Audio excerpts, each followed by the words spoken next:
The shit ton.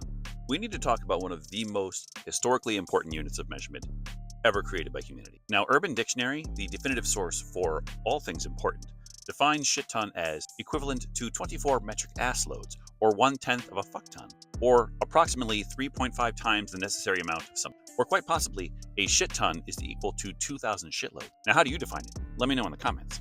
It's not metric, it's not imperial, it's not officially recognized by any standards organization of any work, and yet, everyone knows exactly what it means to them. The shit ton is a non-precise unit used to describe a quantity that is both extremely large and emotionally overwhelming. If someone says they have a ton of emails, that's manageable. If they say they have a shit ton of emails, you understand their afternoon is completely ruined. The term begins showing up in written English in the early 20th century, although its spiritual ancestors go back much, much further than that. Sailors, soldiers, factory workers, and anyone dealing with too much of anything needed a way to communicate scale without math.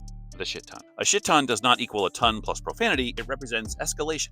Think of it as linguistic inflation. A ton is about weight. A shit ton is about suffering. Now, there are smaller units in the same family. There's a crap ton, a fuck ton, a boatload, and a metric shit ton, which implies that someone briefly thought about Europe and then just gave up. None of these are fixed quantities, of course. They are situational. A shit ton of paperwork is far less than a shit ton of snow, but emotionally, they weigh pretty much the same. Now, the shit ton operates on context, not numbers. 5 problems, that can be a shit ton. 2 meetings, that's usually a shit ton as well. And we all know 1 email can become a shit ton if it starts with, per my last email.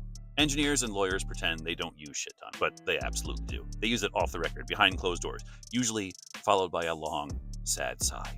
The shit ton also is a warning function. If a mechanic says there is a shit ton wrong with your car, you're about to start walking a whole lot more. If a historian says there's a shit ton of nuance here, well, then the comment section is pretty much already on fire. It's efficient, it's expressive, it tells you scale, frustration, and urgency in just 2 syllables. And despite centuries of technological progress, we have never invented a better term. Because sometimes numbers fail, sometimes spreadsheets fail, and sometimes the only accurate measurement available is the honest admission that there is a shit ton of something and no clean way out, which might be the most human unit of all. Like, follow, share, and subscribe for more history, language, and the strange systems we all pretend are not official.